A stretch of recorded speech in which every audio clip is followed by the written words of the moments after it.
దేవుణ్ణి ఒకసారి అంటుంటారు, ఎందుకు పుట్టించావు నన్ను దేవుడా అనలేదా యోబు గారు? నేను మా అమ్మ కడుపులో పుట్టకుండా ఉంటే బాగుండు, నేను భూమి మీదకి రాకుండా ఉంటే బాగుండు, అసలు ఈ బ్రతికే నాకు లేకుంటే బాగుండు. ఎవరి మీద ప్రశ్నలు కురిపిస్తున్నాడు? ఏమి రావడం వల్ల? ప్రాణానికి మనలు కూడా అంటుంటారు, ఈ పెళ్లి చేసుకోకుండా ఉంటే బాగుండు, ఈ ఇంటికి రాకుండా ఉంటే బాగుండు, ఈ ఏరియాలో ఇల్లు కట్టుకుని ఉంటే బాగుండు, ఇక్కడికి రాకుండా ఉంటే బాగుండు. ఏమి రావడం వల్ల ప్రశ్నలు ప్రారంభమవుతున్నాయి? విసుగు. అందుకని వాక్యం అంటుంది, ఒక విశ్వాసికి, ఒక దేవుని బిడ్డకు తన ప్రాణానికి విసుగు రానివ్వకుండా బ్రతకాలి. అది వస్తే నిన్ను సృష్టించిన సృష్టికర్తనే ప్రశ్నలతో నువ్వు ఇబ్బంది పెట్టే ప్రమాదం ఉంది. దేవుడు తిరిగి ప్రశ్నలు వేస్తే సమాధానం నీ దగ్గర ఉంటుందా?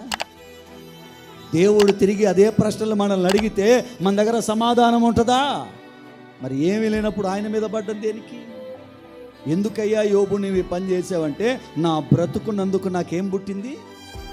చెప్పండి, నా బ్రతుకునందు నాకేం పుట్టింది? విసుగు. విసుగు రావడం వల్ల సృష్టించిన సృష్టికర్తనే ప్రశ్నించేంత పేదోడైపోయాడు. ఏమి రావడం వల్ల? విసుగు రావడం వల్ల.